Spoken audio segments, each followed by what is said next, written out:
inicio, cuando estábamos haciendo las pruebas. Es un placer para nosotros tenerlo en medio de tanta contingencia, en medio de tanta situación atípica que nos ha tocado vivir, pero que en medio de todo esto negativo ha dejado aspectos muy positivos y es como, por ejemplo, este acercamiento que nos ha permitido conocer trabajos tan importantes y de investigadores tan importantes como ustedes.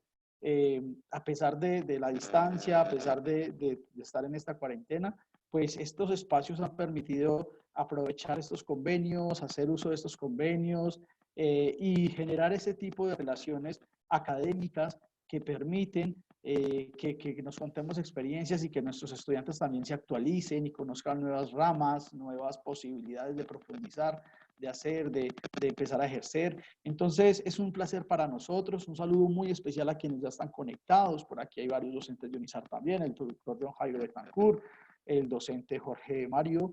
Bueno, a todos muchas gracias. Es difícil, como les decía, abrir micrófonos para todos, pero la idea es que podamos interactuar ahorita a través de unas preguntas. Los dejo con nuestra comunicadora Erika García. Gracias por estar con nosotros también, por todo el apoyo siempre para Proyección Social y las conferencias. Y bueno, un saludo muy especial, Erika.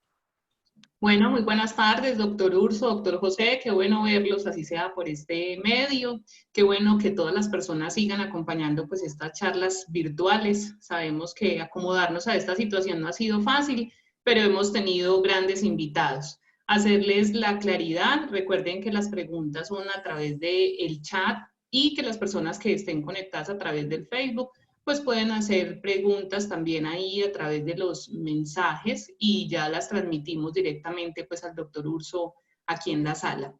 Yo creo que ya Jaime Andrés se encargó de darles la bienvenida, doctor Urso, qué bueno verlo. A veces por ahí estamos en contacto, compartiendo cositas y de nuevo bienvenido a UNISAR y ojalá les guste mucho esta presentación. Pues nada, muchísimas gracias nuevamente a todo el Corporativo Universitario Santa Rosa de Cabal, a UNISARC, que realmente me siento muy a gusto, muy contento cuando voy a visitarlos y he tenido el gusto de estar con Jaime, con el doctor Jairo también, que lo acabo de ver por ahí, y obviamente con Erika, y a la señora rectora también, con mucho afecto, y agradezco también a mi coordinador de la licenciatura, el doctor José Gómez, por estar presente aquí. Y bueno, esto es, como lo mencionaron, es algo muy importante. Lastimosamente tuvo que pasar esto para que se abrieran estas, o le diéramos potencialidad a estas tecnologías. Pero bueno, vamos a trabajar y vamos a hacer lo mejor posible y a echar para adelante. Claro que sí, claro que sí. Y como lo hablábamos, Erika, estos espacios han permitido, en medio de tanta contingencia, acercarnos más y suena paradójico, pero nos hemos acercado más un poco, ¿no? A lo que ustedes hacen y lo que nosotros hemos realizado. Entonces, es un placer tenerlos y que bueno, que ahora mismo tenemos conectados en Argentina. Por aquí había un saludo de algunos colegas de Argentina de algunas universidades. El doctor Lucino estaba también invitado. Entonces, bueno, esto permite también esa internacionalización de ambas universidades y que conozcan lo que se viene haciendo. Pues sí, pues nada, muchísimas gracias y en el momento en que tú me digas... Perfecto, doctor. Yo creo que podemos, recuerden que pueden preguntar a través del chat, realizan las preguntas y al final se las vamos a transmitir al doctor Urso para que él dé respuestas a los interrogantes que puedan surgir. Gracias a quienes ya estamos, 37 personas en sala y en Facebook también ya estamos en Facebook Live de UNISAR. Entonces, doctor, esta es su sala, esta es su segunda universidad, si me permite decirle de esa manera. Estos son sus estudiantes, este es su gremio, aquí estamos. Gracias, muchísimas gracias a todos por su tiempo. Claro que sí. Bueno, vamos a comenzar con un tema que considero muy importante. Mi formación es médico veterinario y doctor en patología. Las especies que yo tengo más manejo con ellas son los bovinos y son los equinos. Entonces, no sé por qué. Ok, perdón. Sí ven la pantalla, ¿verdad? Cabe destacar que dentro de una especie, en este momento vamos a hablar de los caballos, existen diversos especialistas. Tenemos colegas que trabajan única y exclusivamente o tienen mejor desempeño en la cuestión de claudicaciones, algunos compañeros que se dedican más a la cuestión de cirugía, básicamente en sistema gastrointestinal, algunos otros colegas que trabajan única y exclusivamente con boca, con procesos patológicos de los dientes, de la lengua. ¿Ok? ¿Por qué? Pues por el uso quizá inadecuado de los filetes, de los frenos o de lo que se vaya a utilizar en el momento de trabajar con los caballos. El objetivo principal de esta charla es el de proporcionar al médico veterinario los fundamentos y las técnicas de una buena necropsia. El saber qué equipo y qué instrumental es el necesario y los protocolos de cómo se deben de coger las muestras para un estudio de microbiología, histología, citología, toxicología y parasitología. También tener en cuenta una descripción sistemática de cómo debe de realizarse una necropsia, cómo se tienen que hacer las incisiones, por qué se tienen que hacer, el tipo de aberturas en las diferentes cavidades y la observación de los órganos, obviamente de cada uno de los sistemas. Y enfatizar mucho en la importancia de un informe de necropsia. Mencionar que la necropsia es un método diagnóstico reglado post-mortem y el cual se debe de realizar e interpretar correctamente y nos va a ofrecer muchísima información. Y esto no solamente nos va a dar la causa de la muerte. Recordar que también existen, bueno, hay muchísimas especies que posiblemente la causa que pueda ser sí puede haber sido por una cuestión individual que solamente afecte a un equino o que afecte a varios. ¿Okay? Recordar que existen bastantes enfermedades infectocontagiosas. ¿Okay? Lo ideal es de que la necropsia sea realizada en un sitio adecuado. Obviamente por cuestiones orográficas, cuando el animal muere en una finca, no es tan fácil el poder llevarlo. Sin embargo, pues si es posible llevarlo a una institución universitaria o a un sitio que esté catalogado o que esté dentro de los parámetros que pueda realizar este tipo de trabajos y que lo realice un anatomopatólogo. ¿Por qué? Porque para eso existen o existimos especialistas en pequeñas especies, en grandes especies, en animales de producción, en fin, en diferentes áreas. ¿Ok? Muchas veces es complicado por la cuestión del transporte, el coste mismo de ellos.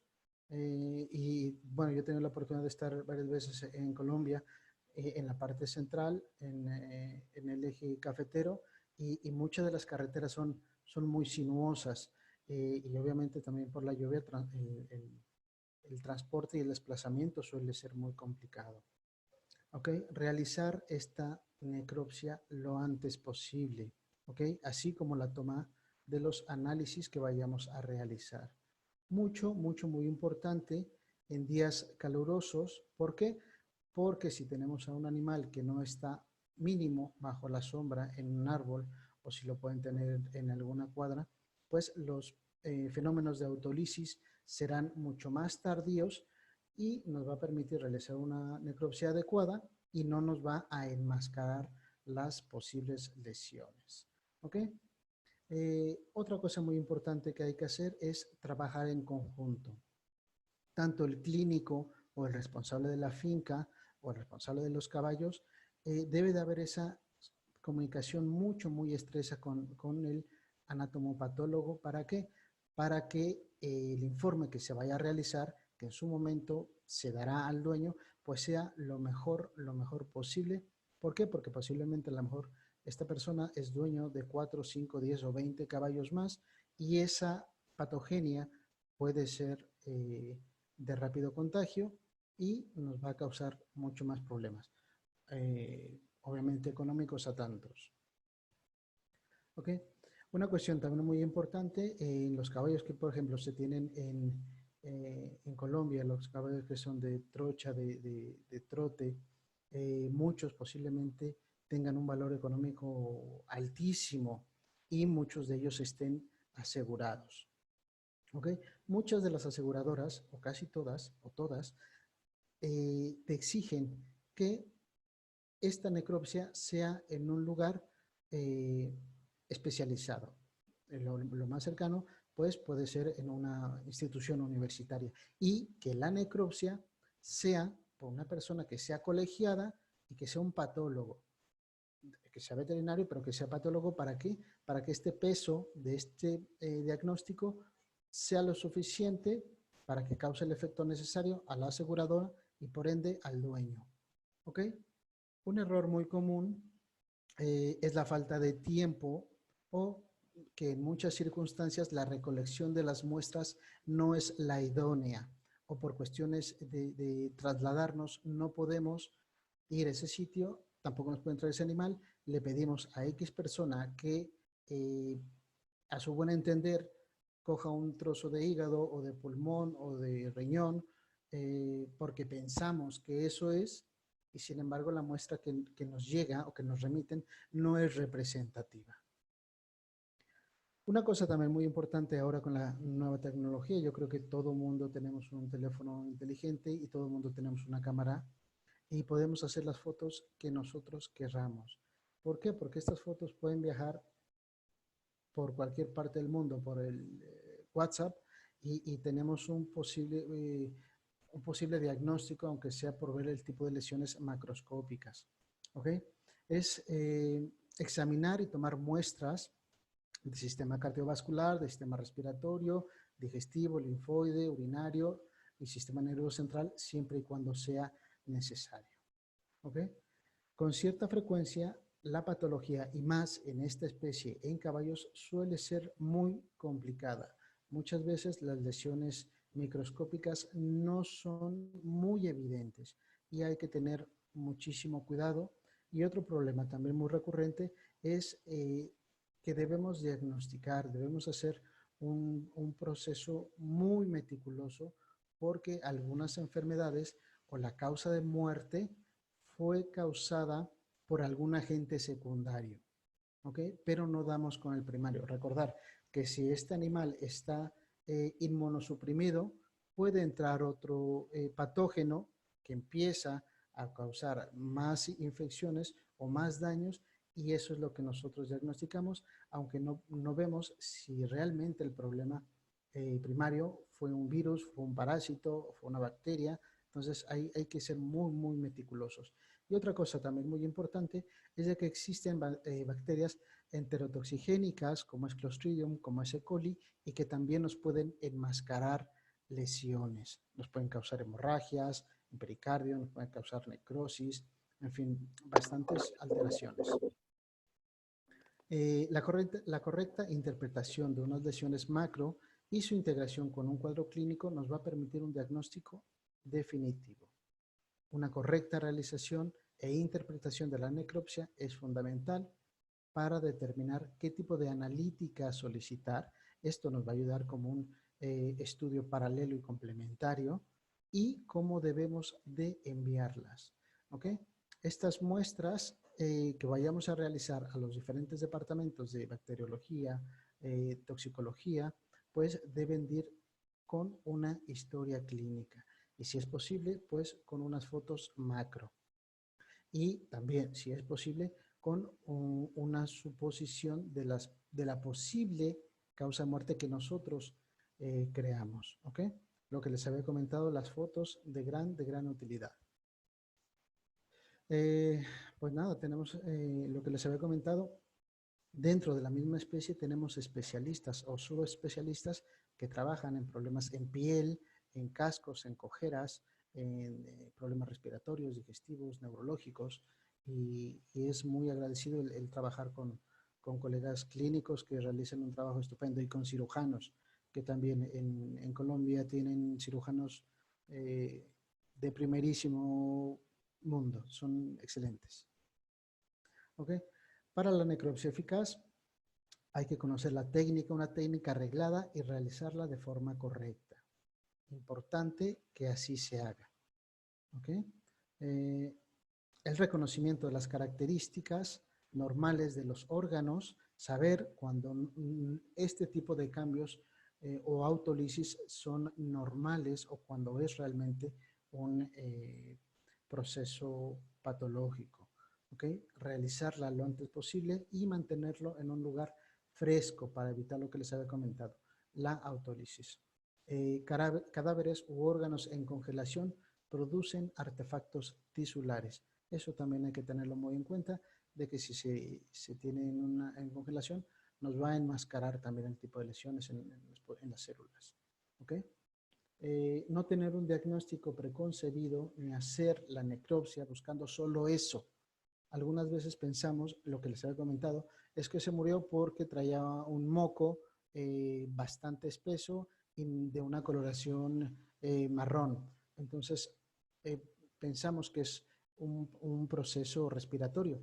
Y lo que les había comentado, vamos a revisar intestino, vamos a revisar cerebro, vamos a revisar hígado, vamos a riñones. ¿Por qué? Porque posiblemente el problema principal esté ahí.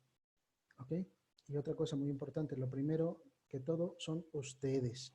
Y aprender, bueno, yo creo que ahora por las cuestiones del COVID, los guantes y el cubreboca, pues ya es un implemento con el que nos tenemos que vestir día a día. Entonces eso, el trabajar con guantes y con gafas también es lo ideal. ¿Ok? El equipo, el instrumental, pues pijamas quirúrgicas, botas, guantes de goma, de látex, guantes de palpación, delantales de plástico.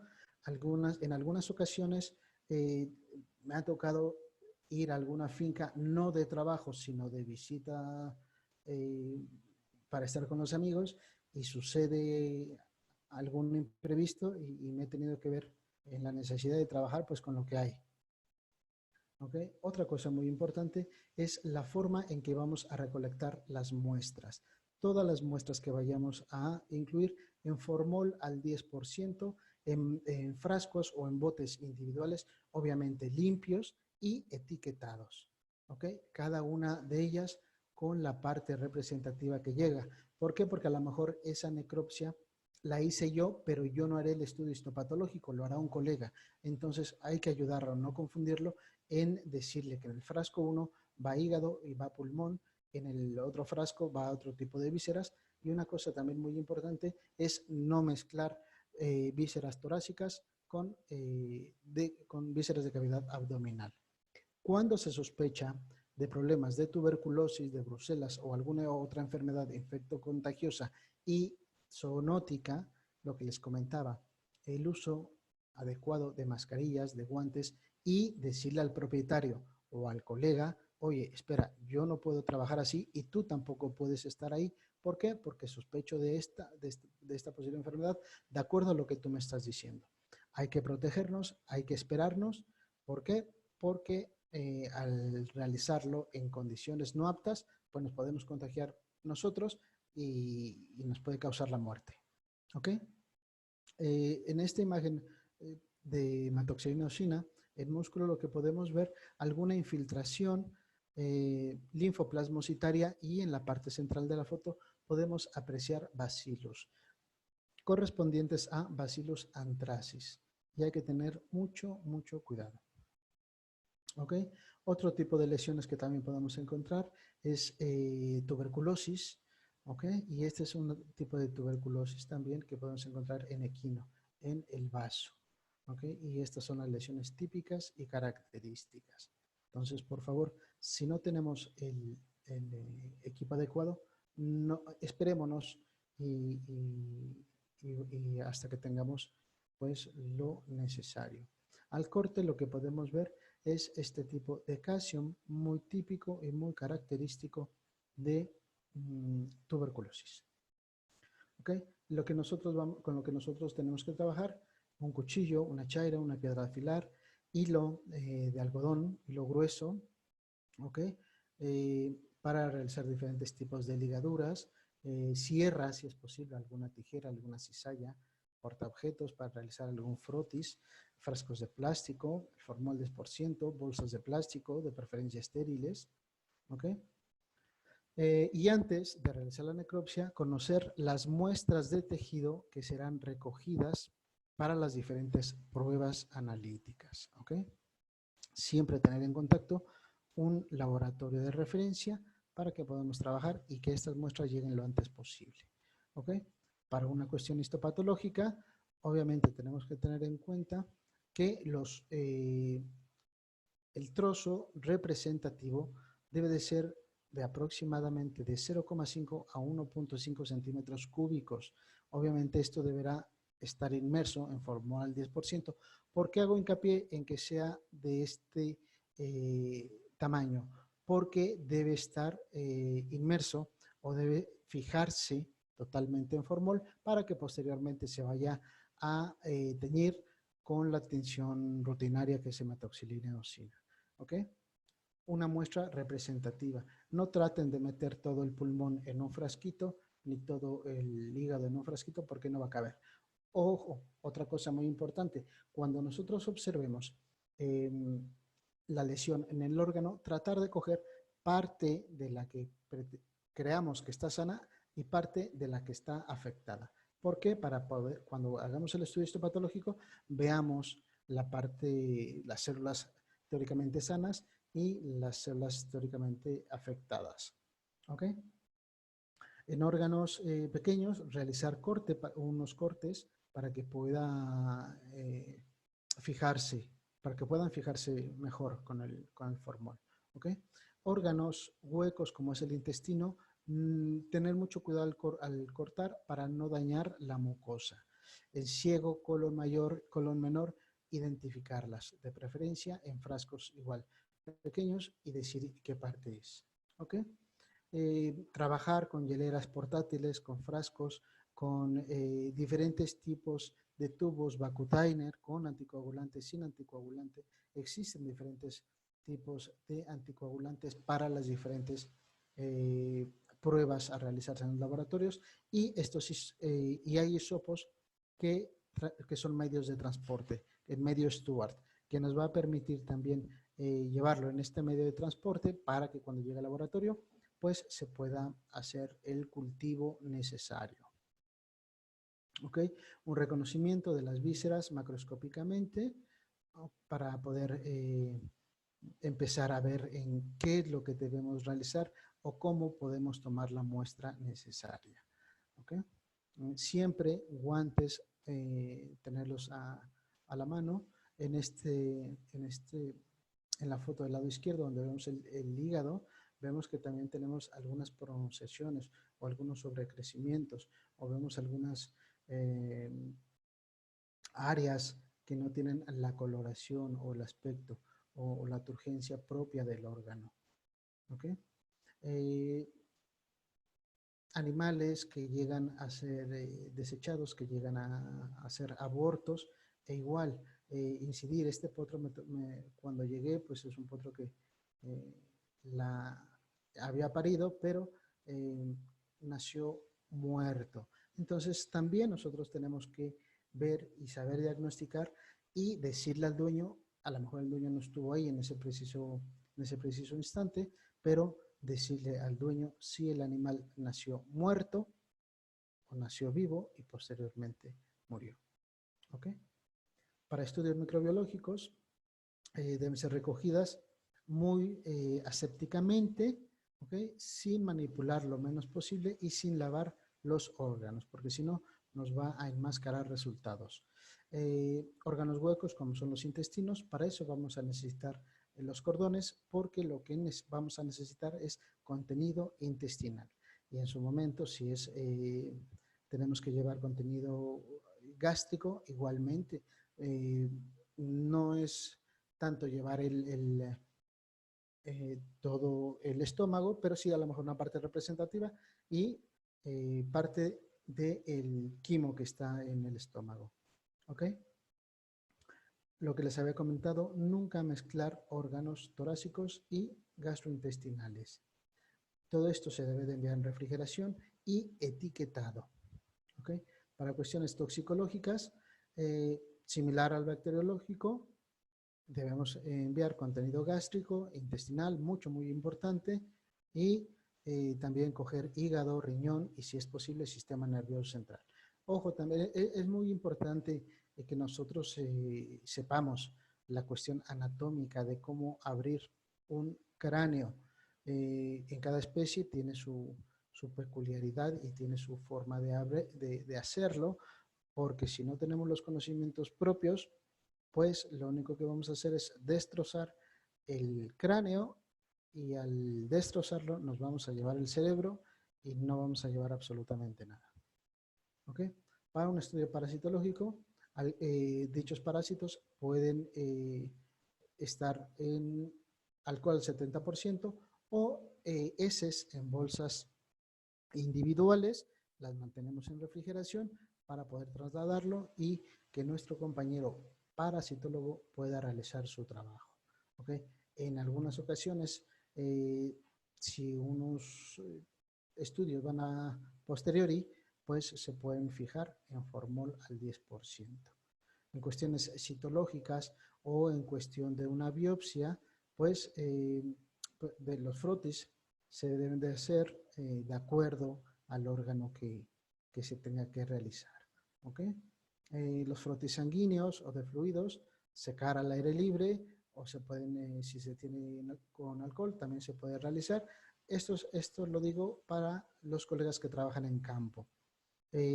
Una forma también muy importante es de que la tinción de DIFQuick, que esto se encuentra a nivel mundial, nos puede ayudar bastante para poder hacer una tinción en primera instancia. ¿Ok? Citologías de masas u otros órganos parenquimatosos que son posibles tumores, igual, secar al aire libre, fijar en alcohol 70% o acetona y teñirlo con DIFQuick y posteriormente enviarla o enviar la masa tumoral si no es muy grande. ¿Ok? La historia clínica, pues obviamente tener siempre presente la edad, el sexo, la raza, tatuaje si es que lo tiene, o el crotal o arete, alguna marca representativa, los números de los animales que hay en el hato, las condiciones de manejo, tipo de alimentación, vacunación, desparasitación. Ahora que veamos unos casos clínicos, retomaré este tema de vacunación y desparasitación. ¿Ok? El protocolo de la necropsia que les estaba comentando, un examen externo, incisiones iniciales, una apertura de cavidad torácica, obviamente examinar los órganos, examinar tráquea, abertura y evisceración de cavidad abdominal, apertura de cavidad pelviana o pélvica, apertura de cavidad craneana y espinal siempre y cuando sea necesario, examen del caballo eviscerado, si es necesario también revisar globo ocular, cavidades nasales y senos paranasales si es necesario. ¿Ok? Todo esto para un informe de necropsia. ¿Por qué? Porque esto se tendrá que entregar al propietario o, en su caso, a la aseguradora. ¿Ok? Vamos a comenzar con unos casos. Creo que voy bien de tiempo, son algunos. Esto es un potro de 5 días con una hernia escrotal y lo que vamos a ver es, al hacer la incisión, pues una hernia precisamente, y lo que vamos a encontrar ahí son parte de las asas intestinales. Y ahora, ¿cuál es la posible causa de muerte? Pues existen muchas teorías o podemos ir empezando a descartar posibles causas y lo más probable que pueda ser es por un shock endotóxico. ¿Por qué? Por la estrangulación de estas vísceras empieza a producirse toxinas, viajan por vía sanguínea y pues el animal morirá. ¿Ok? Algún otro tipo de problemas también podemos encontrar los vólvulos o torsiones y vamos a ver este tipo de coloración. Ahora, cuando abrimos, nosotros lo que vamos a hacer es, para enviárselo al estudio histopatológico, una muestra representativa de la parte de la mucosa que está normal, la cual la podemos ver del lado izquierdo, a la parte que está necrosada. Entonces se ve claramente una línea divisoria y nosotros lo que tenemos que tomar es una muestra representativa sin dañar la mucosa. ¿Ok? Torsión de colon suele ser muy recurrente por problemas de cólico, ¿ok? Entonces vamos a ver también este tipo de lesiones. Aquí ya no se puede ver, no se puede hacer absolutamente nada. Sin embargo, insisto, en Colombia tienen cirujanos excelentes, magníficos. Otra cuestión que nosotros vamos a ver y que vamos a abordar, problemas neumónicos.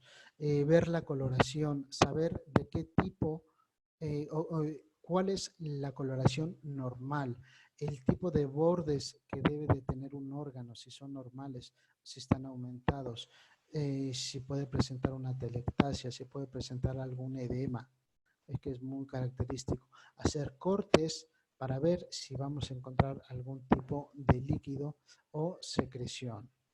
¿Ok? Ahora, histológicamente lo que nosotros vamos a ver, esto es un corte histológico con hematoxilina y eosina, lo que les había comentado. En la parte central está la parte afectada, sin embargo, a las orillas de la fotografía podemos ver pulmón que teóricamente está normal, aunque vemos zonas de atelectasia y congestión. Pero lo que más nos llama la atención es esta lesión típica y característica, un foco necrotizante, y lo que vamos a la orilla de esto, pues van a ser células típicas características inflamatorias y posiblemente encontremos macrófagos y neutrófilos. ¿Ok? A mayores aumentos, la parte central que vemos aquí, totalmente hay lisis celular.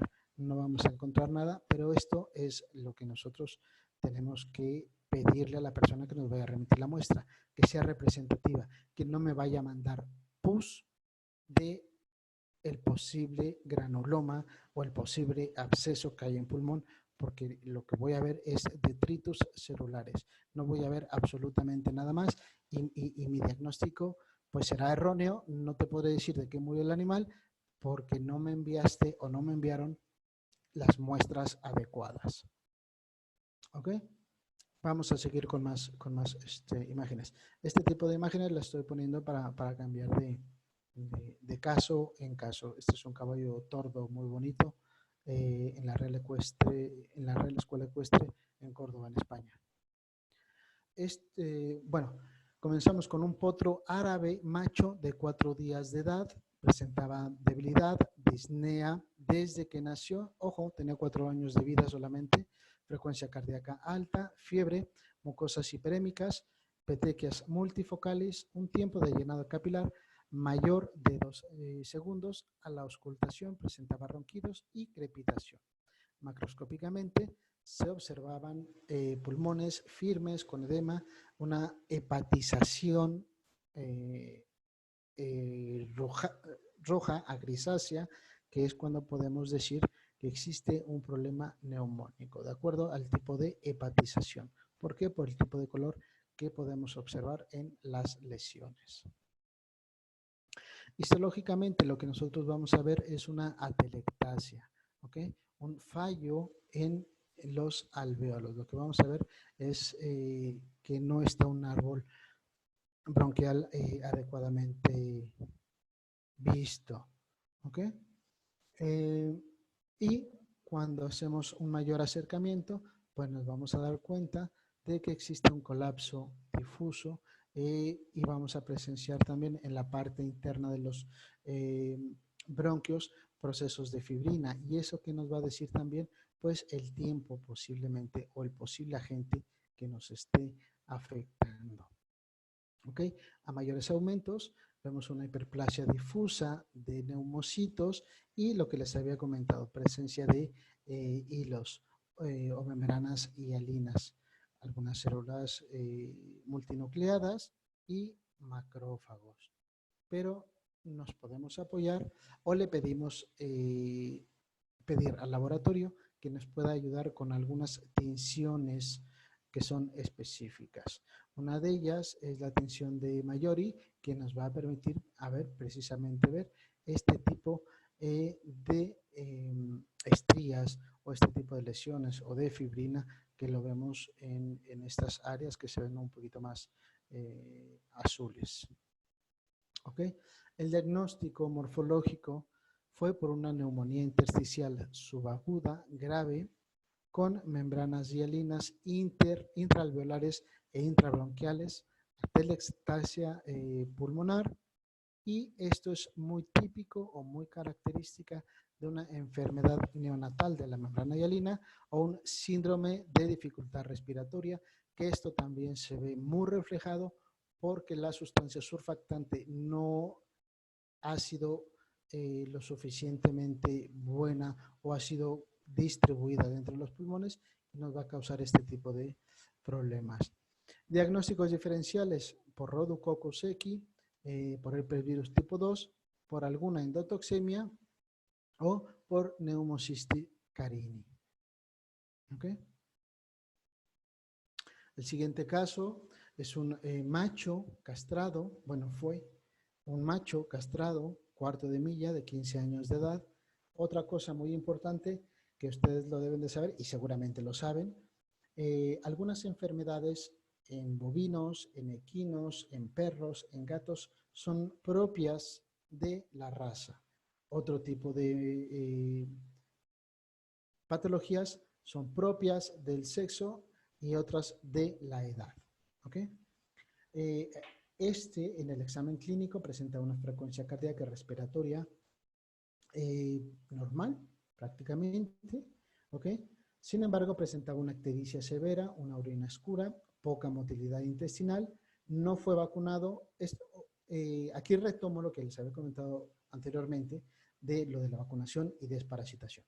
Dice que no vacunó, no hubo antecedentes de cambio de alimentación, medicamentos, viajes o exposición a otras toxinas. A mí me ha tocado varias veces que cuando empiezo a hacer el informe o la recepción del cadáver, le pregunto al dueño o a la persona responsable del animal que si fue vacunado, que si fue desparasitado, porque obviamente todo esto debe ir reflejado. Y muchas veces me juran y me perjuran que ese animal estuvo vacunado, desparasitado y que estaba hasta con la bendición del Papa. Y cuando realizas la necropsia no es así, porque me ha tocado ver unas infestaciones parasitarias impresionantes. Y el dueño me juró y me perjuró que lo había desparasitado. Entonces hay que tener muy en cuenta eso. ¿Okay? Diagnóstico macro. Tenía escasa cantidad de líquido sanguinolento en peritoneo, hígado pequeño y flácido. Esta era la coloración y la arquitectura propia de este equino, que realmente presentaba un daño tremendo macroscópicamente. Ahora, si nosotros vemos un corte histológico, ¿qué es lo que vamos a ver? De que no vamos a encontrar prácticamente una arquitectura normal de un hígado. Los hepatocitos pues se pueden ver contados. Existe una vacuolización enorme. Existe una congestión, aunque no está bien dicho que hay una congestión en hígado, pero sí vemos bastantes hematíes y sobre todo una hiperplasia también de conductos biliares. ¿Okay? Un diagnóstico morfológico, lo que les había comentado, una pérdida y degeneración hepatocelular. Y estas vacuolizaciones que vamos a ver, lo que vemos un poco más abajo, lo que les había dicho, la hiperplasia de los conductos biliares, que ya totalmente están pues devastados, destrozados. Y empezamos también a ver infiltrado de células linfoplasmocitarias. ¿Ok? Y según las lesiones macro y micro, la causa de muerte fue debida por una hepatitis sérica equina o enfermedad de Taylor. ¿Ok? Este está presente en todo el mundo y se puede observar en algunas ocasiones cuando se administran productos biológicos, como es el antitoxoide tetánico o botulínico, o por algún tipo de vacuna que llega a tener reacción. ¿Ok? Seguimos con un pony de 18 años. Presentaba apatía progresiva y pérdida de apetito, rigidez en la marcha y edema de los miembros posteriores. Presentó también una estenosis aórtica moderada sin aparente repercusión cardíaca, múltiples nódulos de mineralización perdón, en el parénquima hepático, acompañado con una perihepatitis multifocal y probable secundaria, ojo, probable secundaria a la migración de larvas por Strongylus. Entonces estamos viendo que posiblemente hay, bueno, no que posiblemente, hay un problema que tenemos atrás que es un problema parasitario. Sin embargo, lo que nosotros vamos a encontrar también existe una criptorquidia bilateral. Ambos testículos no descendieron, sin embargo, marca mucho o llama mucho la atención el izquierdo por las dimensiones, que es bastante grande para ser un pony. Y encontramos lobulado de una coloración blanquecina moderadamente firme con focos de hemorragia y mineralización. Y lo que vamos a ver pues es este testículo que para muchos lo ven y esa arquitectura no es la propia. Lo vemos con esas crecencias que tiene muy bien delimitadas. Entonces nos podemos ir decantando por un posible tumor. ¿Ok? Al corte, lo que vamos a ver son estructuras que están bien muy delimitadas. ¿Ok?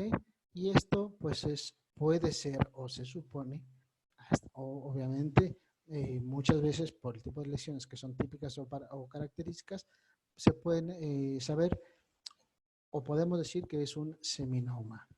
¿Ok? Igual vemos este tipo de tejido de neoformación típico y característico de este proceso oncológico. Ojo, también tener muy en cuenta lo que ustedes deben de hacer es de utilizar una regla. ¿Por qué? Porque esto nos va a permitir más o menos saber el tamaño de la lesión. ¿Ok? Y macroscópicamente, histológicamente lo que vamos a ver nosotros, pues obviamente totalmente una pérdida de la arquitectura de los testículos, no se ve absolutamente nada. Sin embargo, podemos destacar que existen células en mitosis, lo cual nos está mencionando o nos está indicando que es un problema tumoral. ¿Ok? A mayores aumentos también vemos algún desplazamiento del citoplasma, algunas vacuolizaciones y mitosis típicas y características de un seminoma. ¿Ok?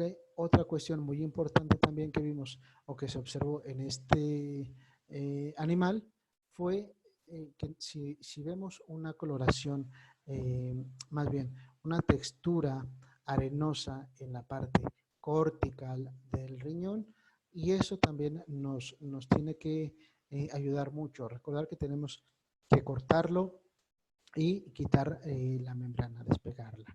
¿Ok? Perdón.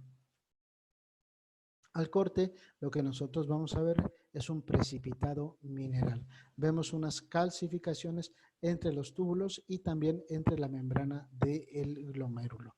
Recordar también que existen las tensiones y nos vamos a decantar por un boncosa, que es una tensión típica y característica para ver precipitados minerales. ¿Ok? Este fue otro pony, hembra de 3 años, que presentó caquexia y en malas condiciones, muy deteriorado.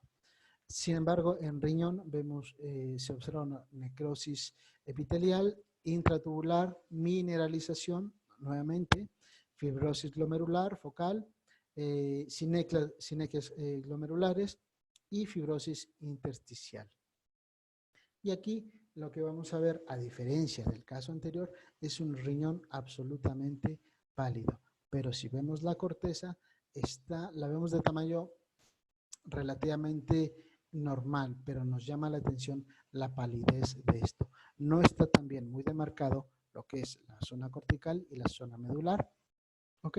A mayores aumentos, ¿qué es lo que vamos a ver? Es de que en la parte medular vemos una congestión más acusada. Y lo que se diagnosticó en este caso fue Klebsiella X, que es un parásito que lo vamos a encontrar y entre los túbulos Sin embargo, vean también que es una cosa muy característica cuando tenemos una presencia de cuestiones parasitarias, que vamos a encontrar eosinófilos. Es muy típico y muy característico. ¿Okay? Esta es una imagen muy bonita y pues nos está mencionando ahí la forma propia de cómo utilizar el cuchillo y hacer una incisión en riñón. ¿Okay? Este fue un burro, una hembra de 3 semanas de edad. Ojo, insisto en las edades, en las razas, que es muy importante. Una descripción general: se encontraba en decúbito y murió. Lo que vamos a ver, edema pulmonar, úlceras de aproximadamente 5 milímetros en mucosa gástrica y dentro de la vejiga una orina color marrón. Ok, un diagnóstico microscópico: existe una degeneración difusa segmentaria y necrosis de fibras de músculo esquelético. Espero que más o menos sepan por dónde ya estoy hablando. Existe también fragmentación y condensación del sarcoplasma con pérdida de estrías y restos de eosinófilos. Y un diagnóstico morfológico: existe una degeneración miofibrilar de músculo esquelético. ¿Ok? Entonces, lo que nosotros vamos a ver en esta imagen es unas estrías totalmente con pérdida de continuidad, una pérdida de la arquitectura, con fibras musculares destrozadas. Los miocitos, por ende, no llevan la arquitectura propia de ellos. ¿Okay? En algunas ocasiones, si tenemos la oportunidad, pues nos podemos apoyar en el laboratorio. ¿Y qué es lo que se observó aquí? Que tanto el selenio como la vitamina E estaban bajos. ¿Y esto qué nos da? Pues nos da una deficiencia de vitamina E y o selenio, o mejor conocido como músculo blanco. ¿Ok? La mineralización de las fibras musculares no siempre está presente en casos de miogeneración nutricional en potros. ¿Ok? Una foto también muy bonita, un caballo tordo. Este fue un potro, pura sangre, de 1 año de edad. Presentó cólico de aproximadamente 3 horas. Estaba alimentado con concentrado y alfalfa 2 veces por día. Fue desparasitado con ivermectinas y posteriormente con febendazol. Membranas mucosas ictéricas, heces secas en la región perianal y existían anormalidades en la química sanguínea. También había una fuerte de fibrinógeno y de neutrófilos. ¿Okay? Se realizó una intubación gástrica, no hubo reflujo, se obtuvo líquido turbo mediante abdominocentesis y lo que pudimos encontrar es de que existía un 98% de neutrófilos. Por cuestiones económicas se decidió la eutanasia. ¿Ok? Y lo que se observa es de que existe aproximadamente en el ciego una masa de aproximadamente 14 centímetros. ¿Ok? Y lo más importante o lo más significativo es de que en la superficie de la mucosa estaba engrosada, con edema y presencia de manchas oscuras. ¿Ok? Y lo que vemos ahí es una infestación total, plena, parasitaria. Al corte, lo que nosotros vamos a ver, pues son mucosas totalmente dañadas, con pérdida del epitelio y una congestión. Diferenciar muy bien cuando estamos hablando de una congestión o una hemorragia, que son cosas muy distintas. ¿Ok? Y lo que vamos a ver es que entre las vellosidades intestinales existe la presencia de estas larvas y por ende un infiltrado linfoplasmocitario y eosinofílico. ¿Ok? Y lo que nosotros vamos a encontrar son larvas de ciatostoma, larvas muy grandes, y ¿qué es lo que, por ende, qué es lo que va a pasar? Pues de que el animal va a empezar a tener problemas de anemia, el el heno, el pienso o el concentrado que vaya a consumir, pues obviamente no tendrá el mismo, así como entra, así saldrá, y las cuestiones nutricionales se verán totalmente afectadas. ¿Ok? Diagnóstico micro, pues abundantes larvas de ciatostomas que se observan bastante bien en lo que es la parte superficial de las vellosidades intestinales. ¿Ok? Presentó también colitis, histocítica y linfoplasmocitaria, difusa, moderada y de origen parasitario. Otra foto también muy bonita de las diferentes patologías podales que pueda haber en los equinos. Esta fue una hembra cuarto de milla de 5 años de edad que presentó lesiones ulcerativas en piel en la línea media de aproximadamente 15 centímetros.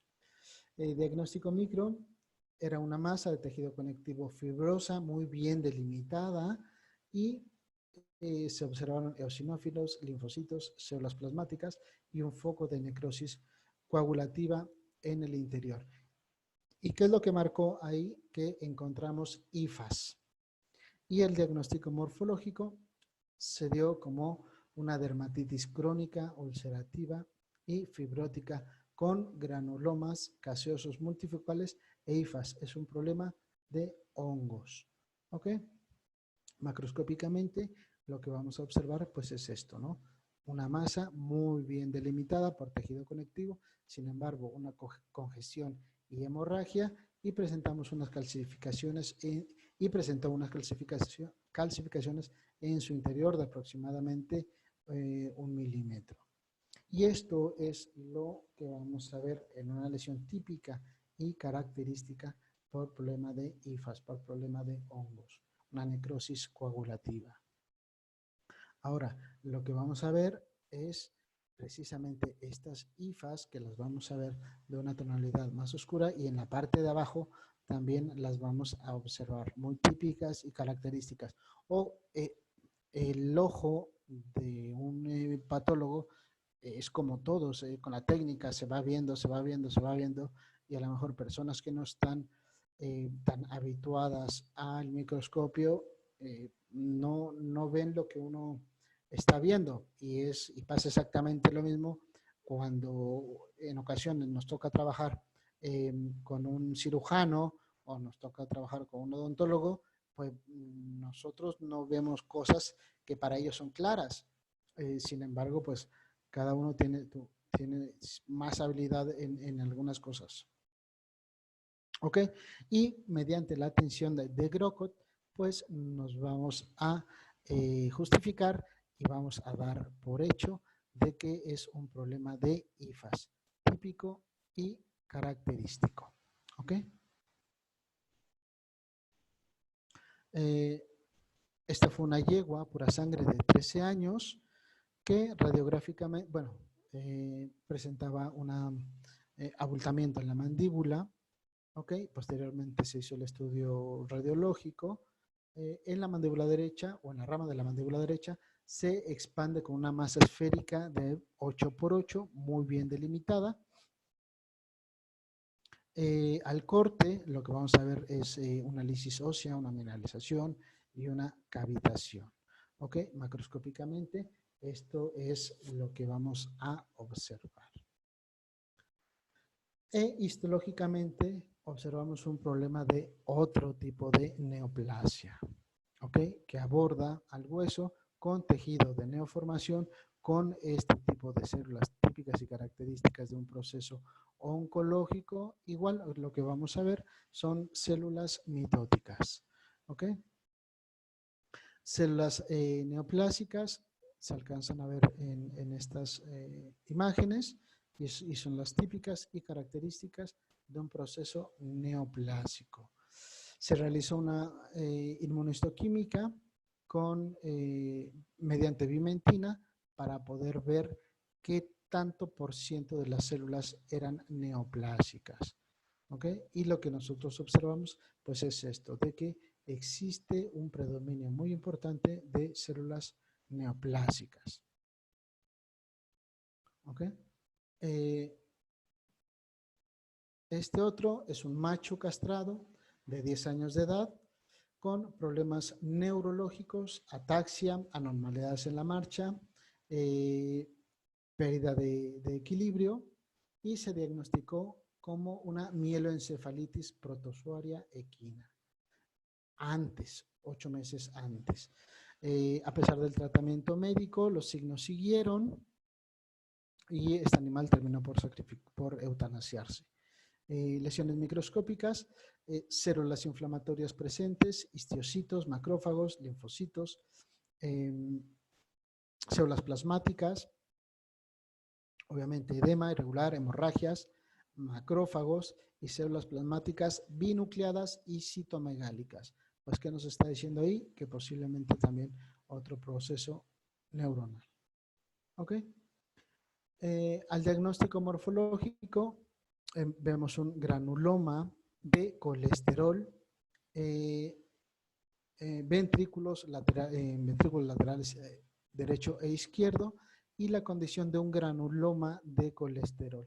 La imagen que vamos a ver, si está el doctor Jairo, yo creo que él trabaja también mucho con pequeñas especies y seguramente a lo mejor lo habrá visto. Bueno, es una imagen muy bonita. Este caso demuestra la situación de que a veces es de una forma desconcertante el saber o el pensar de que nosotros damos un diagnóstico y no es así. Es por ello que siempre hay que ahondar mucho, lo que les había comentado, porque si no hubiéramos hecho o si no se hubiese hecho esa necropsia, lo hubiéramos dado como una encefalitis protozoaria sin abrir al animal. ¿Ok? Entonces, macroscópicamente lo que vamos a ver es esto. Al corte, estas son las lesiones típicas y características por colesterol. Muy acentuado. ¿Ok? Esto es con un infiltrado también linfoplasmocitario, muy típico y muy característico. ¿Ok? Un granuloma de colesterol compuesto por colágeno maduro, grandes cantidades de macrófagos, células gigantes multinucleadas, que también son típicas y características. Sin embargo, estas estriaciones son las más representativas. Ojo, cabe mencionar que también este tipo de estriaciones las podemos ver como artefactos en tejidos que han sido congelados. Esto, ya vamos a terminar. Esto fue una hembra pura sangre de un mes de edad. Ojo, un mes. Presentaba una conjuntiva, esclera, tejido adiposo ictéricos, hígado aumentado de tamaño y musculatura pálida. ¿Ok? El diagnóstico micro, había focos de neutrófilos degenerados, macrófagos que rodean los hepatocitos y detritus celulares. Se diagnosticó como una hepatitis severa, aguda, multifocal coalescente, con bacilos intralesionales y éstasis biliar moderada, típica y característica de la enfermedad de Tisser o por bacilos piliformis. ¿Ok? Entonces, lo que vamos a encontrar, esta es la coloración pálida típica de este tipo de padecimiento, ¿ok? Por este tipo de bacilos. ¿Ok? Al corte, lo que vamos a encontrar, pues, son estas áreas obviamente más pálidas, y vemos también que los conductos biliares se ven dilatados. ¿Ok? Al corte, esta es una imagen de pocos aumentos y vemos que la arquitectura no está absolutamente nada bien y la tinción o la coloración no está homogénea, y obviamente esto no lo da por el tipo de lesiones que hay. Y lo que vamos a encontrar aquí, pues es eso. En la parte central vemos una arquitectura totalmente devastada de los hepatocitos con células inflamatorias, y en la parte de abajo sí alcanzamos a ver algunos hepatocitos aparentemente normal. ¿Ok? Y en esta parte, en esta lesión, es donde vamos a encontrar en la parte central los bacilos. ¿Ok? Ahora, en esta foto, si ustedes agudizan un poquito más la vista, en los hepatocitos o muy cerca del citoplasma, los hepatocitos, vamos a ver estos bacilos que son muy típicos y muy característicos. ¿Ok? Y para poder realizar confirmar esta lesión, pues nos podemos apoyar en una tinción argéntica. Y lo que vamos a encontrar son estos bacilos. Este fue otro macho equino, 1/4 de milla, castrado, y presentaba autolisis por cuestiones de postmortem. ¿Ok? Entonces se hizo la necropsia a posteriori. Se encontraban pulmones de una coloración verde oscura, típica y característica de procesos líticos, ¿ok? En saco pericárdico, aproximadamente 200 mililitros de un líquido amarillo oscuro. En corazón, una coloración pálida en miocardio. Hígado levemente firme. Riñones, existían hemorragias subcapsulares en ambos.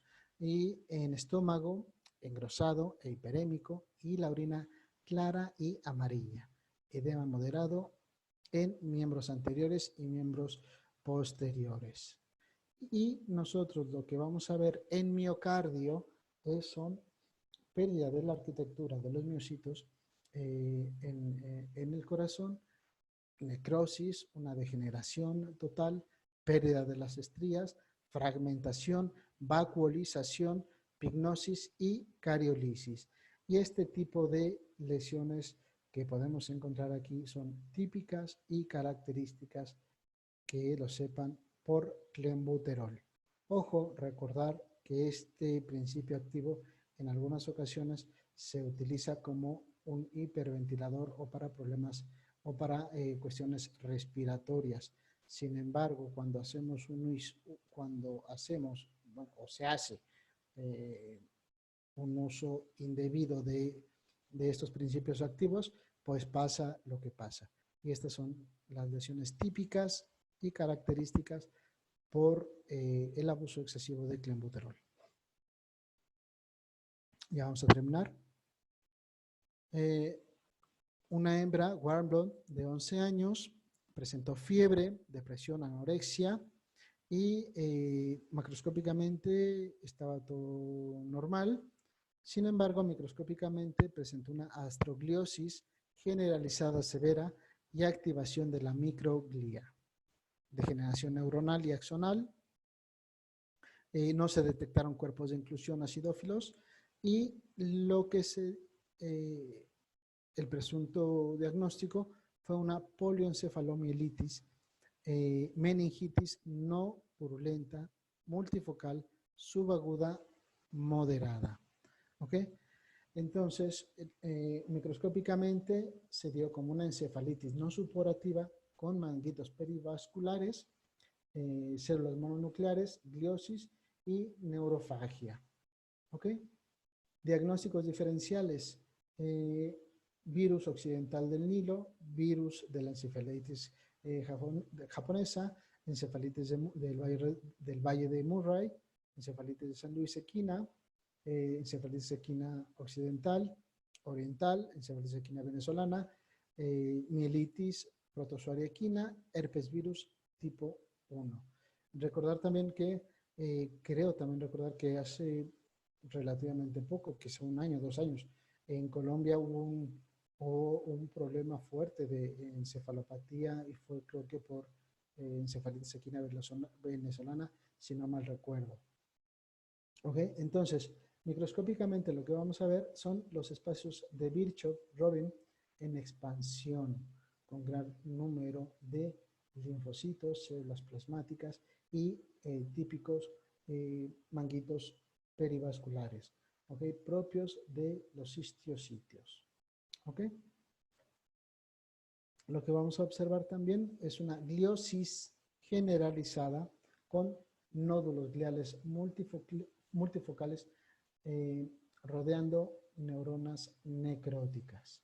¿Okay? Esto, lo que vemos ahí en la parte un poco más arriba de la flecha, pues es una neurona totalmente degenerada. ¿Okay? Ya vamos a terminar, nos falta mucho. Macho, warm blood, también. Tranquilo, doctor, no hay problema por el tiempo. Ok, de 9 años de edad, presentaba cojera leve del miembro anterior derecho y del miembro posterior izquierdo y dolor en el tendón flexor digital superficial.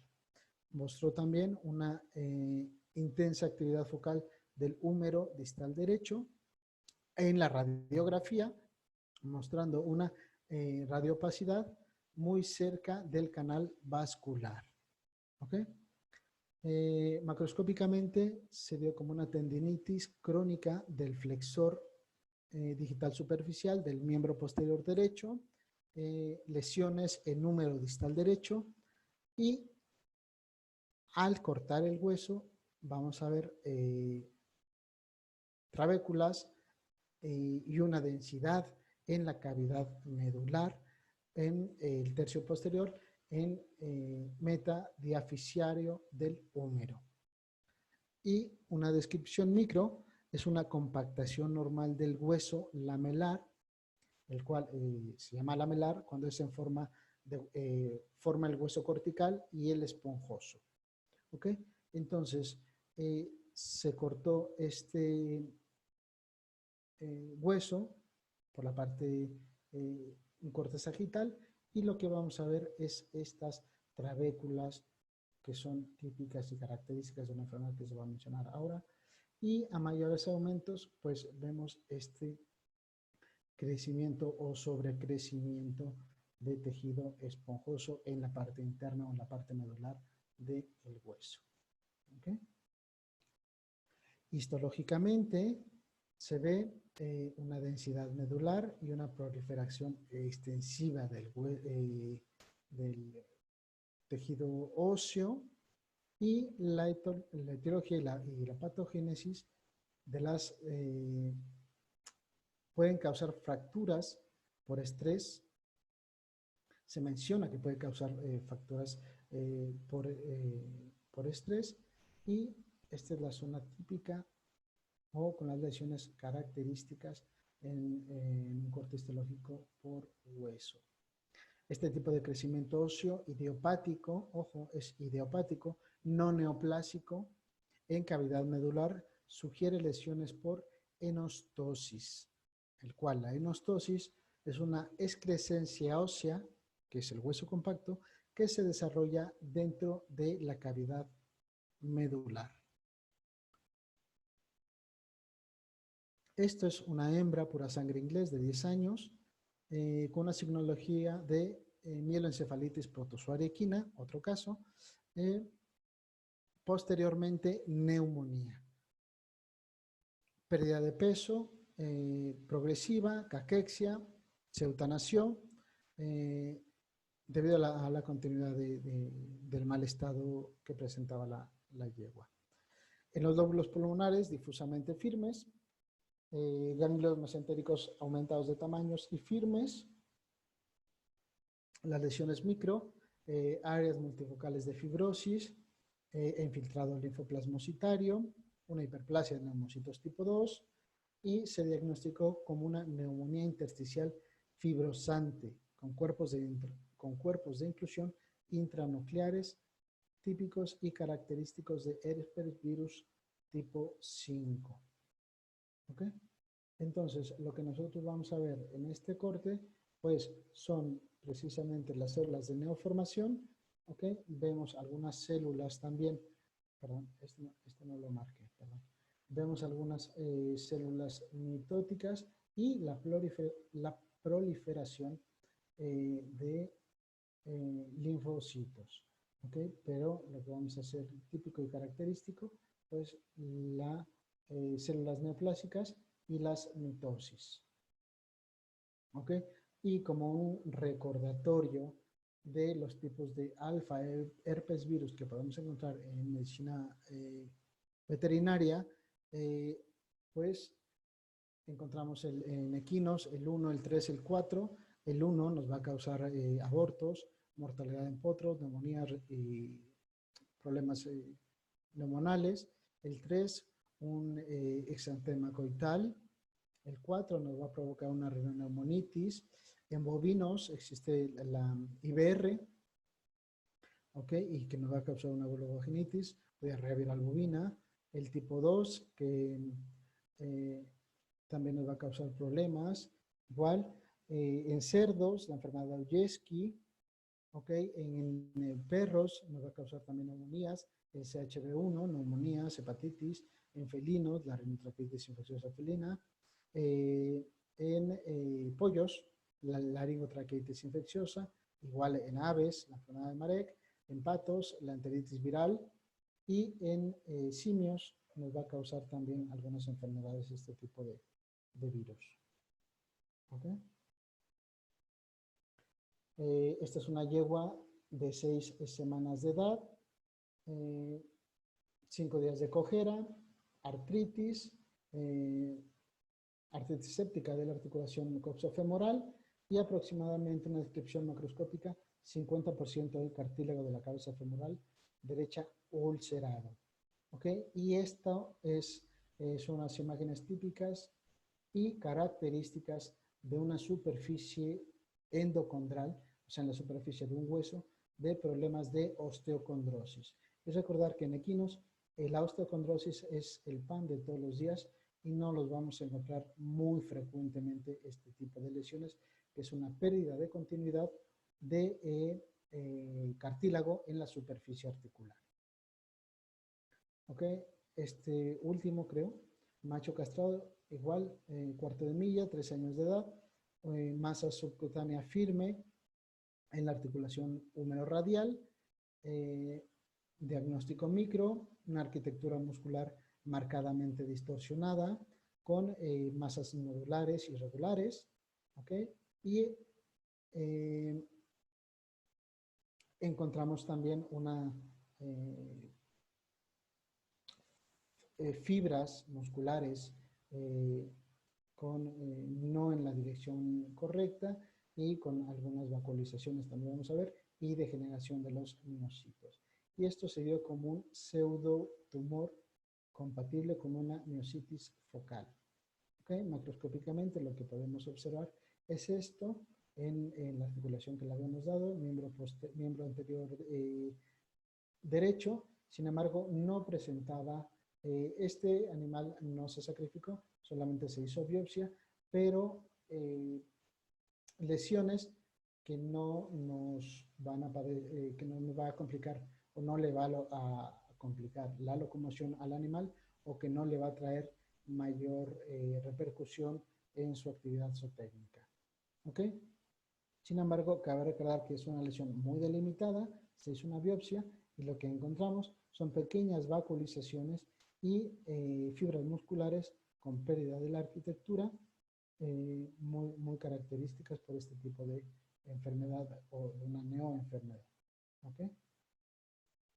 Igual vemos los miocitos, como algunos núcleos presentaban alguna epignosis, sin embargo en algunas otras áreas vemos el infiltrado linfoplasmocitario, vemos una destrucción de las fibras musculares, en la parte derecha, esa sangre que se puede observar ahí es simplemente a la hora de realizar la biopsia. ¿Okay? Tener en cuenta mucho cuidado, por favor, con los caballos, son seres sintientes, hay que tenerlos muy apapachados, cuidarlos mucho. Recordar que de ellos son una especie muy linda, muy hermosa y lamentablemente la gente abusa de ellos y no les da el trato propio o adecuado. ¿Ok?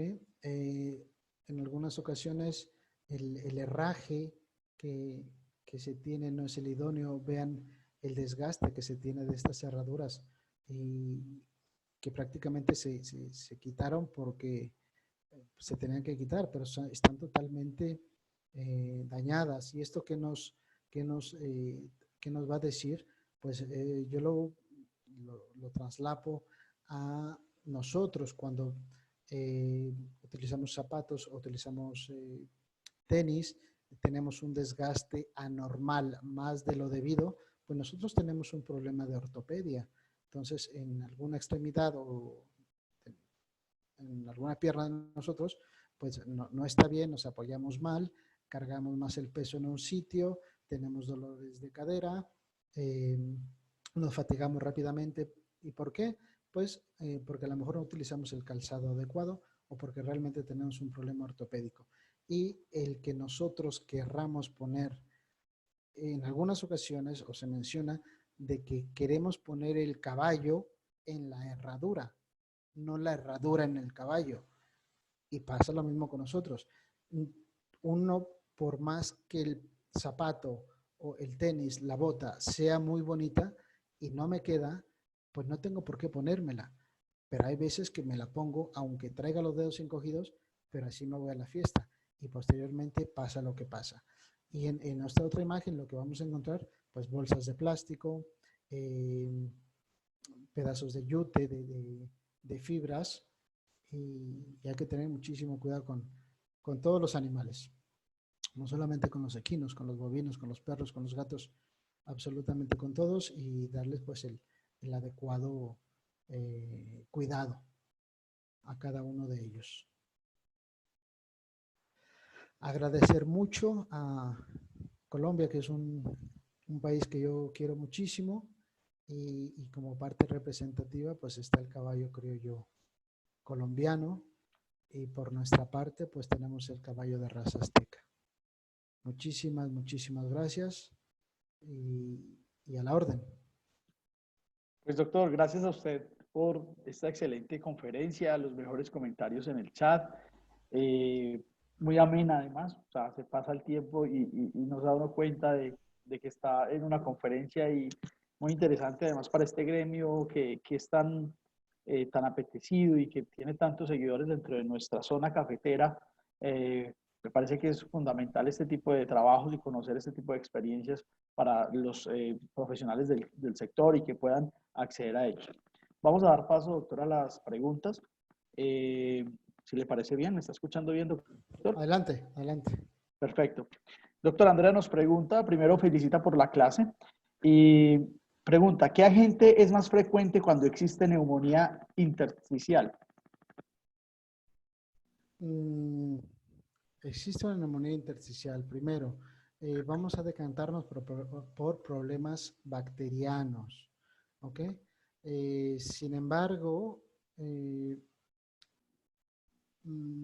si no se tiene un adecuado uso de las vacunas, podemos tener problemas, como les había comentado, por herpes virus o problemas de Rhodococcus, también muy importante. Yo creo que Rhodococcus es un problema muy importante.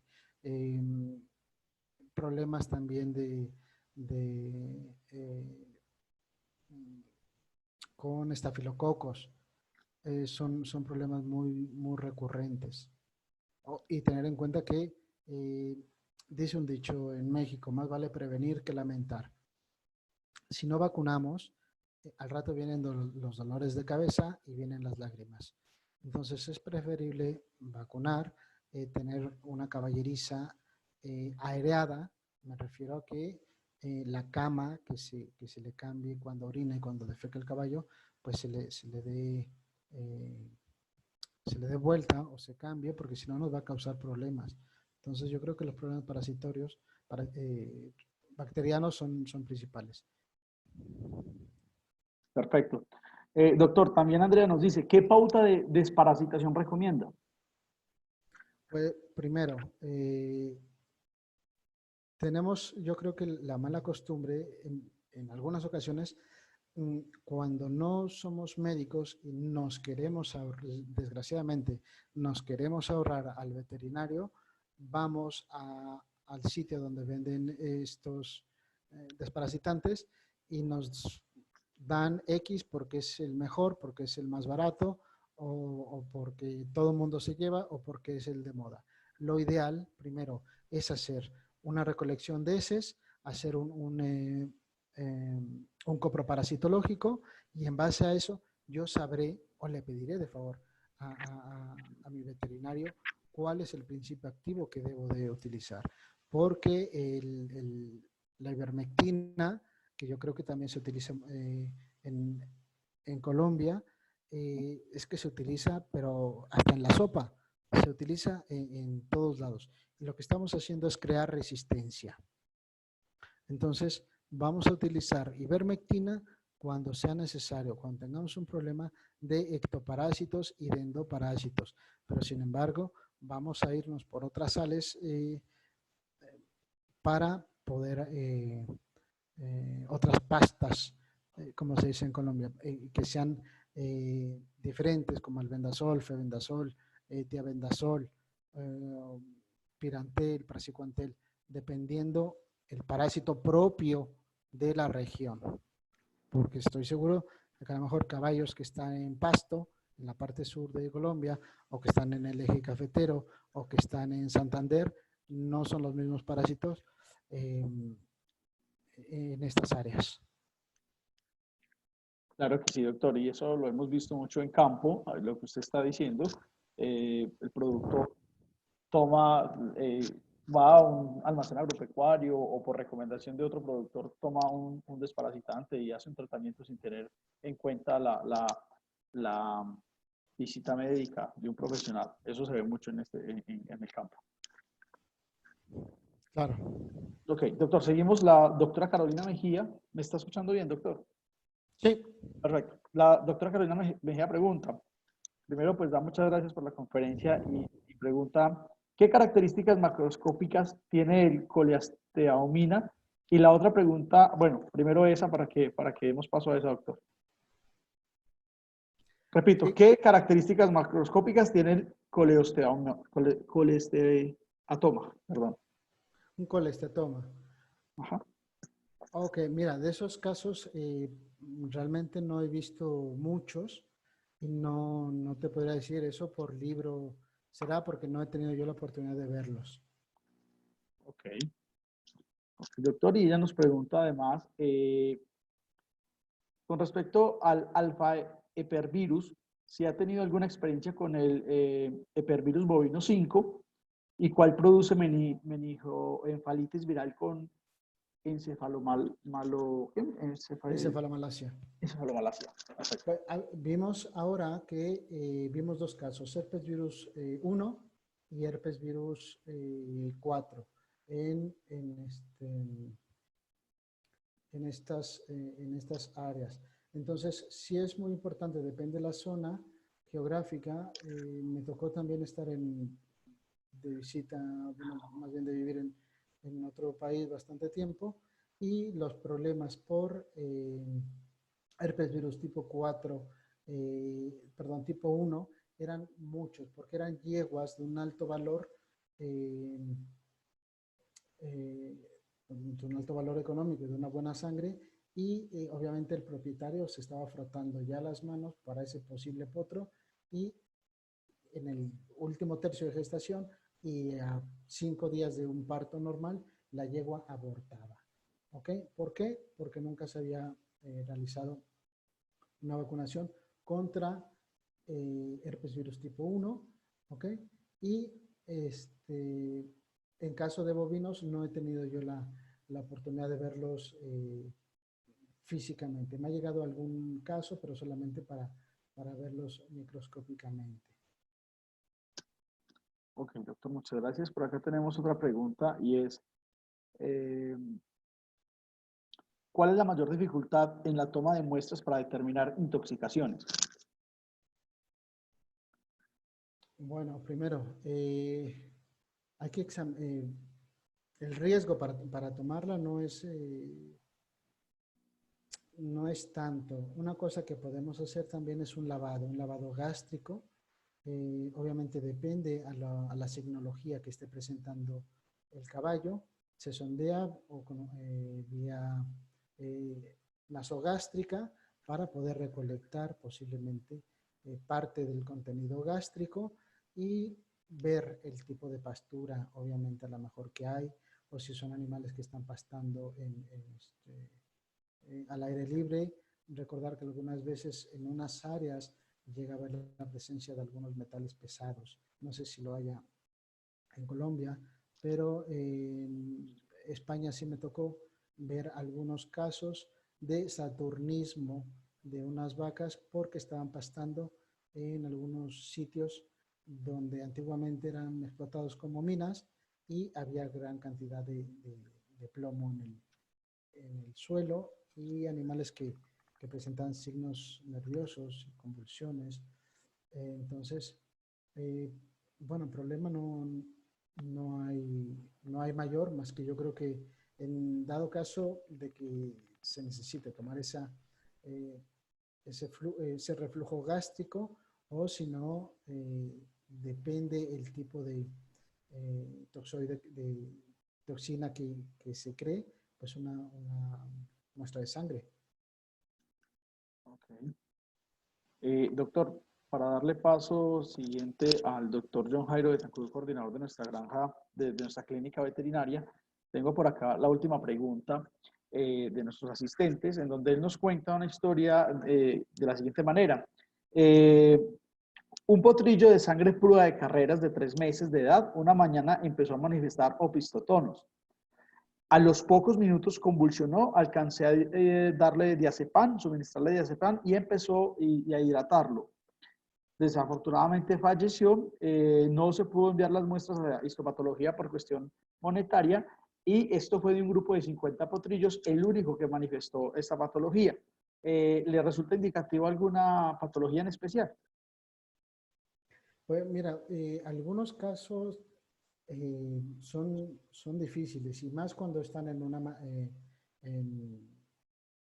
una manada, por decirlo así, o una yeguada donde están tantos potros de solamente que uno se ve afectado, posiblemente la causa única y por un trastorno circulatorio posiblemente, porque si otros no lo presentan, pues complicado. Si todo el mundo está pastando por ahí y todo el mundo orina, defeca y come ahí, posiblemente yo lo pueda ver más como un problema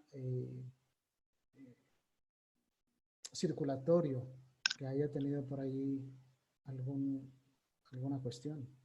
Ok. Doctor, nuestra otra pregunta del docente Jorge Mario, ya para darle paso a John Jairo, el doctor John Jairo, nos pregunta, ¿el ambroneamiasis es común en México? En la zona del eje cafetero se está encontrando con frecuencia en los últimos años. ¿Cuál es la manera adecuada para su diagnóstico y tratamiento?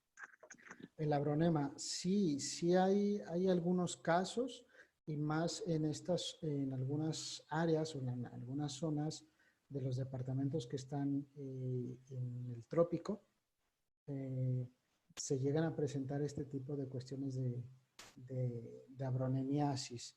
Y bueno, lo que se puede hacer primero, hacer una muestra representativa y el proceso que se puede o que se recomienda hacer, pues es quirúrgico. Otra cosa, tuve un muy buen amigo que me comentó que lo puede hacer por criptocirugía, con criocirugía, perdón, con nitrógeno líquido, y dice que le funciona bastante bien. Ok, doctor, pues muchas gracias por responder estas inquietudes. Un agradecimiento muy especial a todos los participantes, a quienes estuvieron con nosotros. Voy a darle paso al doctor John Jairo Betancur, que además también me escribe por allí que tiene algunos interrogantes, pero también para extender el saludo desde la unidad y la clínica veterinaria. Doctor John Jairo.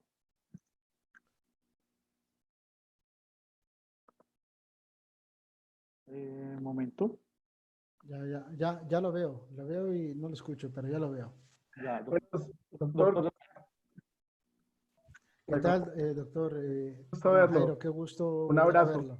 Primero que todo, quiero darle un agradecimiento especial al doctor Jaime Andrés Betancur, que nos trae tan buenas conferencias, tan buena calidad. Ha hecho un trabajo maravilloso ahora en esta situación COVID. Un abrazo a usted grande, doctor Urso, al doctor José y a nuestro compatriota, colega con el que tuve el gran honor de estudiar mi formación de pregrado, a Conis Mar, que ya come tacos y ya toma tequila, ¿no? Ya, Entonces, el buen amigo Conix también. un abrazo, sí, Y a claro. Jaime, yo también tengo el gusto de conocerlo, por supuesto. Sí, sí, entonces tiene ese gusto, tengo un abrazo muy grande. Bueno, doctor, pues desde la unidad didáctica, un abrazo muy grande a todo el equipo médico, lo esperamos de nuevo. Y tengo una pregunta muy concreta que no se raya como en lo legal. Nosotros que somos directores de unidades didácticas y hospitales, igual sale para los veterinarios que manejan criaderos, etcétera, tanto de grandes como pequeños nos ronda. En Colombia, al menos en Colombia, un veterinario con matrícula profesional realiza las necropsias. Es más, yo diría que el 90% las realizamos o las realizan tanto en grandes animales como en pequeños médicos veterinarios o médicos veterinarios o tecnistas con matrícula profesional.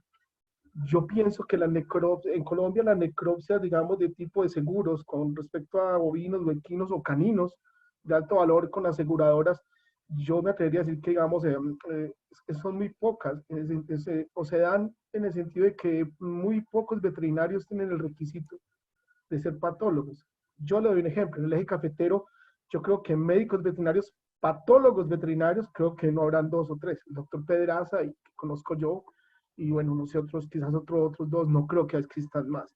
En Colombia son muy pocos. La pregunta es directa. En México, todas las necropsias, para ser legales, las tiene que realizar un médico veterinario patólogo. Me refiero, médico veterinario, patólogo veterinario.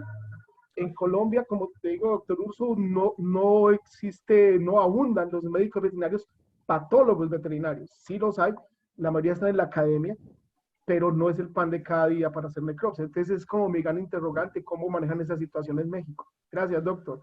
Gracias, muchas gracias. Un fuerte abrazo, doctor Jairo. Gracias. Pues yo te voy a poner ejemplos muy, muy claros. Yo creo que me conoces. Cuando se trata de realizar alguna necropsia en bovinos o en equinos, voy y la hago. Pero cuando por X o por Y circunstancias se tiene que hacer de un perro, yo mejor prefiero remitirlo a algún colega veterinario patólogo que sepa de perros y lo remito con él. ¿Por qué?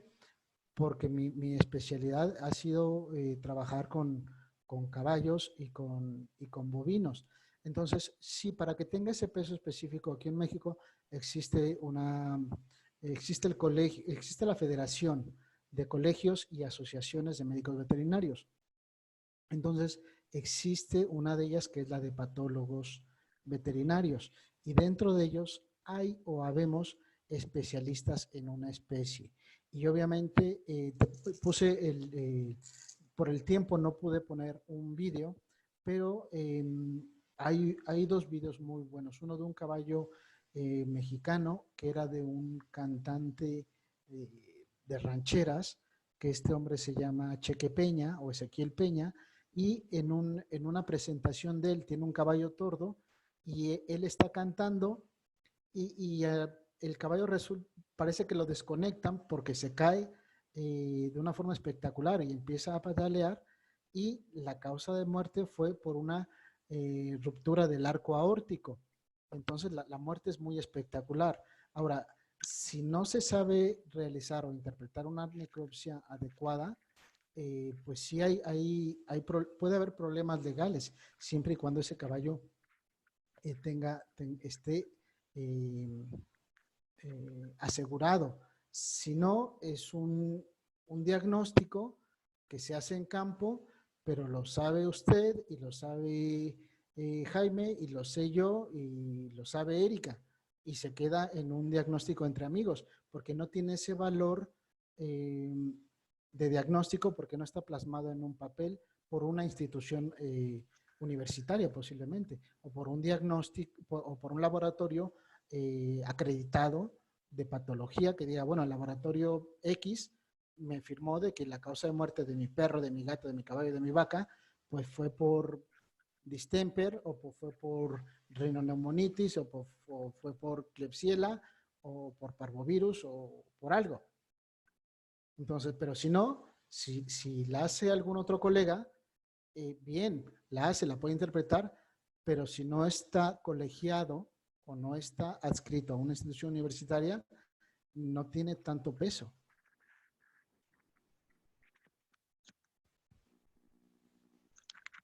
No, no le escucho. Gracias, doctor Urso.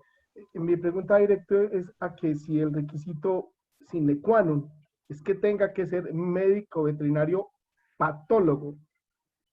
Sí, yo creo que sí. Ok, porque en Colombia existe, digamos, ahí tenemos un vacío muy grande. Apenas ahora está surgiendo algunas luces en medicina, un colega que la parte de medicina veterinaria forense están empezando con la situación, es algo muy nuevo, pero en Colombia aún no está, no tiene el peso legal ante Convescol, que es la asociación, el colegio que nos rige a nosotros, los veterinarios en Colombia. Entonces, por eso le hacía la pregunta, porque creo que para nosotros desde el punto de vista legal es muy importante. En Colombia hay ese vacío legal aún Sí, respecto a esa autorización. Sí. eso yo creo que es muy importante para todos, porque esta cuestión del bienestar animal y está muy fuerte a nivel mundial. Y obviamente yo creo que la legislación en todo el mundo debe de haber unos reajustes. ¿Por qué? Porque el día de mañana te puede llegar a ti un caso de un perro o de un caballo, de un gato que fue apuñalado o que fue ahogado o que fue balaceado o que fue con un machete le dieron. ¿Y cómo interpretas tú eso? O a quién, ok, tú haces y dices, sí, fue un disparo, ¿y ahora qué pasa? ¿Dónde se queda? Dice, sí, fue un disparo. Y tú le vas a decir a la señora, pues su perro fue por un machetazo o fue por un puñal que le clavaron. Va a decir, bueno, ¿y ahora qué hago? ¿Voy a dónde? ¿Me entiendes? Muchas, Si es esa cuestión, ese vacío, yo creo claro, que claro. también aquí en México, porque va a pasar ese momento y con la cuestión de las demandas y esto, y con algunas asociaciones que son muy en pro de los animales, pues no se puede, no se puede quedar ese caso así, impune. Muchas gracias, doctor Urso. Un abrazo muy grande desde Colombia. Gracias, doctor Jairo, muchísimas gracias. Doctor Ok, Jaime, gracias. no, a usted, doctor John Jairo, muchas gracias por siempre estar tan conectado con nosotros y el apoyo siempre.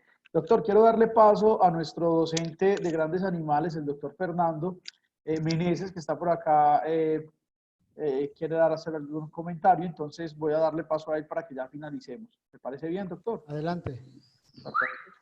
Doctor Meneses, estamos con usted en este momento. Listo, ¿sí me escuchan? Sí, lo escucho Perfectamente. perfecto. Ok, perfecto, ahí estamos, es que preciso estábamos saliendo del trabajo. Ya estamos en cámara, también lo estamos viendo, doctor. Perfecto. Bueno, señor, sí, señor, por eso estábamos acá. Bueno, doctor, un saludo, muchas gracias por la conferencia, muy interesante. Me Gracias. conecté un poquito tarde. Tengo dos inquietudes. Bueno, precisamente en esta semana tuvimos un accidente con un animal, ¿sí? Un caballo silla argentina. Se le, se le recetó fenilbutazona, 10 centímetros intravenoso. Al caballo se lo aplica el enfermero y tan pronto él retira la jeringa, él dice que de pronto pudo haber sido la última porción, cree que se pudo haber extravasado. El caballo hizo una reacción muy violenta, pues afortunadamente ellos lo pudieron estabilizar hasta que llegamos, el caballo no murió. Pero entonces quedamos en la discusión, porque es un caballo, aquí entre nosotros, un caballo oficial, y entonces estaban justificando que eso pudo haber sido medicamento que se fue vía arterial, que suele ocurrir, o que fue una reacción alérgica. Y porque después de haber recuperado el animal, ya cuando lo estabilizamos, lo estábamos evaluando, el animal tenía al parecer una condición cardíaca preexistente, se le encontraba un soplo de válvula mitral ya después de haberlo evaluado. Entonces, a mí la pregunta es, bueno, ¿pudo haber sido una reacción alérgica a la fenilbutazona? ¿Pudo haberse tratado de que se extravasó y llegó algo de líquido de fenilbutazona arterial al cerebro? ¿O se trató de una condición preexistente y coincidieron los eventos? Bueno, sí, es un evento, más bien es un caso muy interesante y muy bonito, porque se conjuntaron ahí una cuestión de un problema cardíaco y yo creo que la persona a lo mejor que canalizó al caballo, pudo haber sido poco probable de que haya entrado en alguna vena. Ahora, de que haya entrado en yugular, que por lo regular es donde se hace o donde se administran los medicamentos, supongo que este medicamento al realizar este viaje entrará a corazón y posiblemente por ese fallo cardíaco que tenga, posiblemente ahí fue donde haya detonado la fenilbutasona y haya causado este mal trago ahí a los demás colegas. Ahora también si el animal orinó sin problema, con una coloración normal y un volumen normal, yo se lo atribuyo más al medicamento que haya sido cuando pasó por corazón y haya causado esta situación. Sí, eso mismo pensaba yo, pero digamos, en defensa de mi enfermero, que es mi enfermero, una persona que lleva mucho tiempo trabajando conmigo, cerca de 7 años, y le decía, no, es que no pudo haber llegado, pues, digamos, en caso que hubiera ocurrido, digamos, accidentalmente, que se dice que puede pasarse a carótida y llegar a cerebro, le decía, el animal no se hubiera recuperado, el animal se levantó, duró un poco aturdido un tiempo, al tiempo ya orinó normal, estuvo pues adolorido por el trauma, pues un caballo de 600 kilos en el piso con unos intentos de incorporarse, bueno, una cosa muy espectacular. Pero yo le decía que eso, que haya ido a la arteria directamente, no creo. Pienso yo en mi poca experiencia que llevo. Yo creo que Pero fue más se lo atribuía a la falla cardíaca. a la falla cardíaca y en el momento en que realizó el viaje este medicamento y prácticamente pues detonó en corazón ahí y ahí fue cuando dio el golpe. Exacto. Entonces yo creo que lo ideal es pues hacer un estudio minucioso de este caballo, un estudio, una ecografía bien en condiciones, revisar muy bien el caballo y si tiene alguna persistencia más grave y si realiza alguna actividad deportiva, pues quitarlo de ahí Sí, porque si no, al jinete le puede pegar un susto y al dueño más.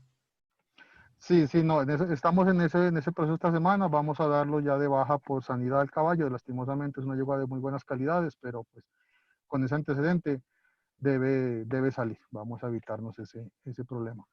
Ahora, Doctor, sí. señor. No, solamente descartar de que este problema que tenga la yegua no sea congénito o genético, porque si es una buena yegua, pues se puede quedar como vientre.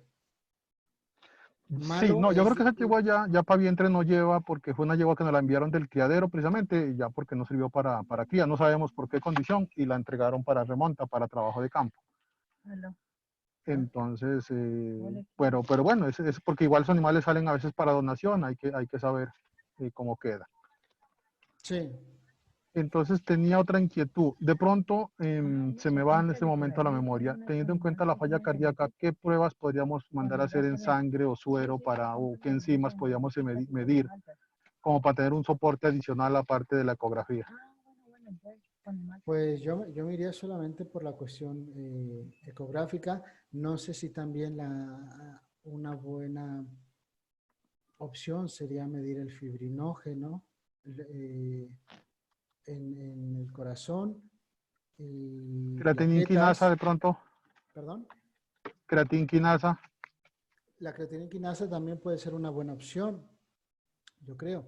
Pero sí ver este animal y si lo van a tener ahí, pues nada, hacer un estudio, un ecocardiograma, pues bastante exhausto para ver qué es lo que se encuentra por ahí. Listo, mi doctor. Esa era mi inquietud que me tenía pendiente. Me acabó de confirmar y vamos por el buen camino, me doy cuenta. Doctor, es usted muy amable, muy claro en su explicación. Le agradezco. Doctor Gracias, Jaime, que doctor. gusto saludarlo. Doctor John Jairo, igualmente. Un placer, doctor Meneses. Muchas gracias a usted por participar.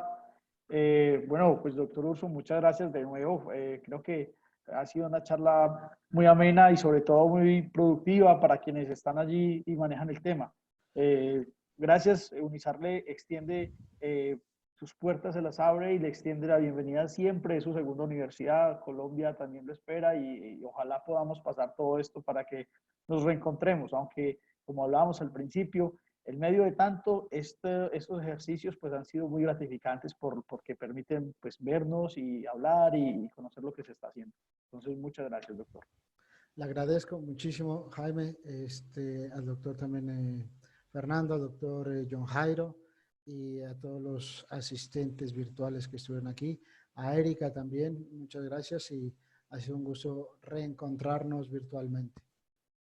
El gusto es para nosotros, doctor, siempre. Muchas gracias, bendiciones para todos, gracias por estar conectados. Un feliz día o resto de día para todos. Gracias, muchísimas gracias. Un saludo a todo Colombia. Gracias. Gracias. Hasta luego, doctor. Gracias. Gracias, gracias. Un saludo especial para la rectora. Claro que sí. Okay. Al doctor Gastón y también al que está también como la doctora Lina y el doctor que está como coordinador de la licenciatura de veterinaria. Wilfredo, doctor Wilfredo. Y al doctor Wilfredo, claro que sí. Claro Buen que amigo sí. también. Claro Gracias, que sí. muchas gracias a todos. Nos vemos a todos. Un abrazo. Gracias. Muchas gracias. Hasta luego.